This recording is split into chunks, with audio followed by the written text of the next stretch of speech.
It was late, far too late to be out driving without a destination.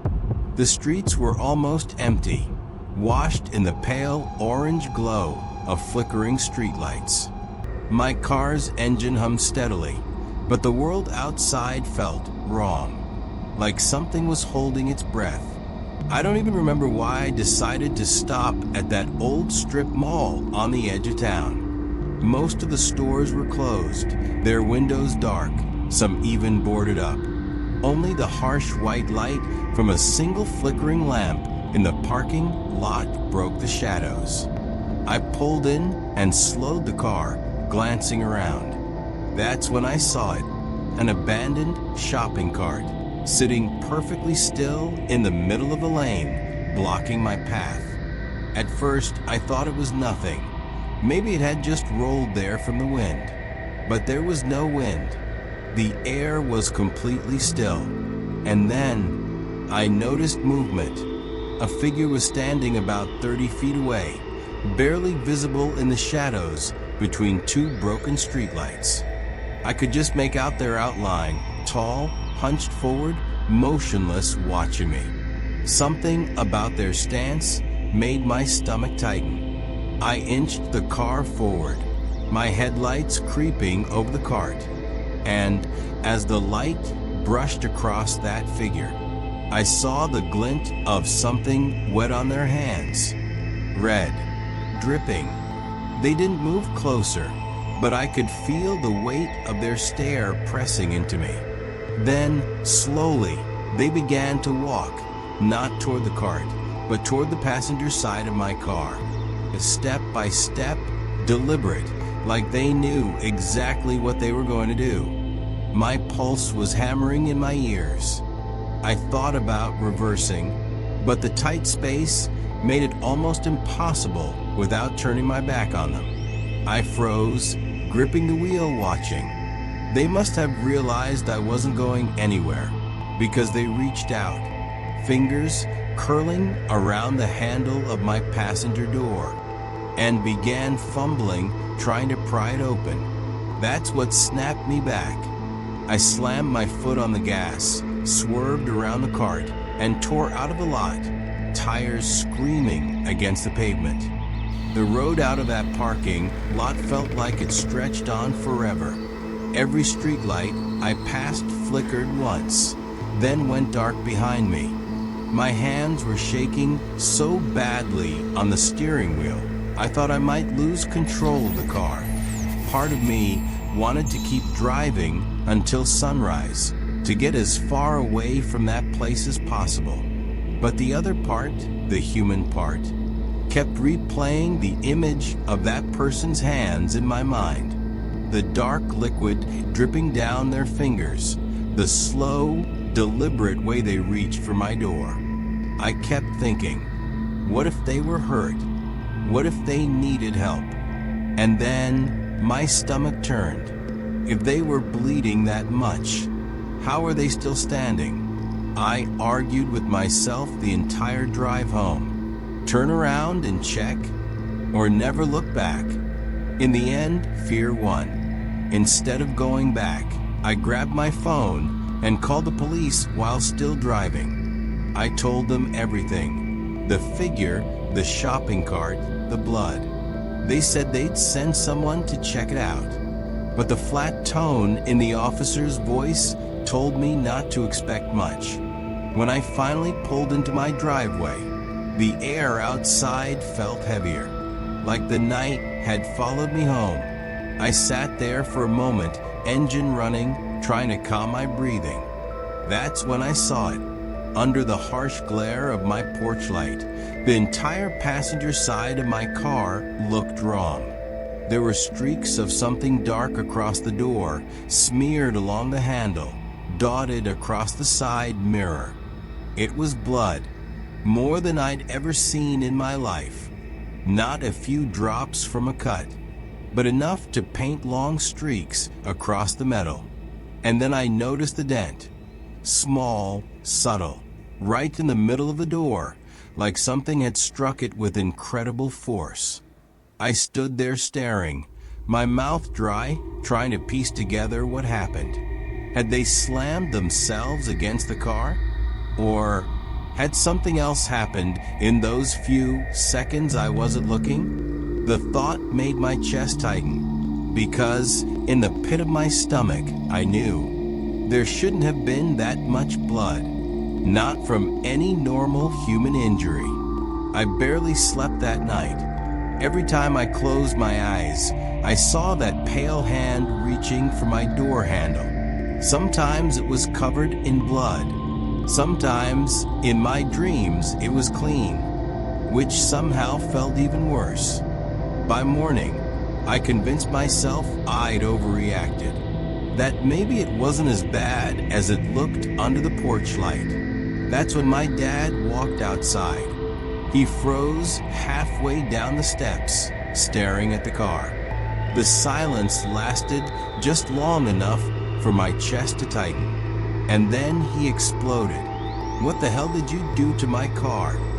He didn't even give me time to answer before he started pacing, pointing at the dent, the stains, the mirror. "You think I'm made of money? You take the car out at night for joyrides and bring it back looking like this." I kept telling him over and over that it wasn't my fault, that there'd been someone out there, someone hurt or pretending to be hurt, and I just barely got away. But to him, it was simple. His car was damaged, and it was my fault. It wasn't until hours later, after I'd spent most of the day scrubbing the blood from the paint, that he finally believed me. Maybe it was the way I couldn't stop shaking when I told the story again. Or maybe it was the way some of those stains refused to come off, no matter how hard I scrubbed. The police never called back, not even to say they found nothing. And maybe that was for the best. Still, I can't stop thinking about it. I've replayed every second in my head, and I think I understand what happened. Those people, whoever they were, had a setup. They'd block a car with a shopping cart, wait for the driver to step out, and then what? Rob them? Kidnap them? Worse, that night I'd been their target. They just weren't fast enough. But there's one thing I can't explain: the blood. There was far too much for a staged act. It soaked into the paint, into the rubber around the window, and the dent in the door. It didn't look like it came from a person, more like an impact, like something had slammed into it with unnatural force. Sometimes I wonder if I didn't just drive away from a crime, but from something else entirely. And every time I park my car at night, I find myself glancing in the mirror, half expecting to see a pale hand, reaching for the handle again. A week passed. I told myself I was over it, that it was just one bad night I'd never think about again. But one evening, just as I was getting ready for bed, I heard it. A faint tap, tap, tap coming from outside. At first, I thought it was the wind, but it was too rhythmic, too deliberate. I pulled the curtain back just a little. My car was sitting in the driveway, lit by the dim orange glow of the streetlight. And there, on the passenger side window, was a handprint. It was smeared, almost dripping, like it had been made with something thick. Even from my window, I could see it was dark, too dark to be mud. I grabbed my phone, turned on the flashlight, and stepped outside. The air was cold, still. The closer I got, the more I realized. It wasn't a new handprint. It was the same one, the exact same size, the exact same angle, right where the blood had been before. And then I noticed something else. The dent in the door, the one I thought my dad had fixed, was deeper, almost as if something had hit it again. My phone buzzed in my hand. A text from an unknown number. "You didn't stop the first time. you should have. No name, no number, just the message, and a photo of my car taken from somewhere behind me. I spun around, scanning the street, but it was empty, dead quiet. I backed away slowly, keeping my eyes on the shadows, locked the door, and I haven't driven that car at night since. Still, sometimes I hear that faint tap tap tap on the glass, and I wonder if one day I'll run out of time before I can drive away. It was almost midnight when I finally pulled into my street. The rain had been falling all evening, and my windshield wipers were barely keeping up. As I turned into my driveway, my headlights lit up something that made my stomach drop. There was a figure, tall, thin, completely still, standing just a few feet from my garage.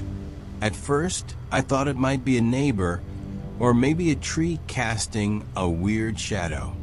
But then it moved. Not a normal movement, no shifting of weight, no casual step. It was slow, deliberate, like every inch was being dragged forward. I gripped the steering wheel, so tight my hands hurt. My mind was racing. I told myself to stay calm, to just get inside, but I couldn't take my eyes off it. Then, without making a single sound, the figure stepped backward into the darkness and disappeared, swallowed by the shadows. I sat there in the car for almost a full minute, engine still running, waiting to see if it would come back. It never did. The next morning, I went out to check. The rain had stopped, and that's when I saw them. Bare human footprints in the wet pavement. They started at the edge of my driveway, led straight to my garage door, and then stopped. No turning around, no walking away. Just gone. It was 3:17 in the morning when my phone rang. The sound ripped me out of a deep sleep. My first thought was that it might be an emergency, maybe a family member. Without thinking, I answered. But there was no greeting, no voice I recognized. Instead, I heard my own voice, a perfect recording of me, except I didn't remember recording it. It was whispering my name, over and over, slow, almost taunting. At first, I thought maybe I was still half asleep, dreaming. But the longer I listened, the colder my skin felt. Then, right in the middle of one whisper, the line erupted into a sharp, high-pitched static that made me flinch. And just like that, the call ended. My hands were shaking as I looked at the screen. The number that had called me was my own phone number. I checked my call history twice, but it was there. My number, my voice, at 3:17 a.m. The worst part? I don't even have voicemail. I've never recorded my name on anything. I didn't sleep the rest of the night. Every time my phone lit up after that, I felt sick. I still don't know who or what was on the other end.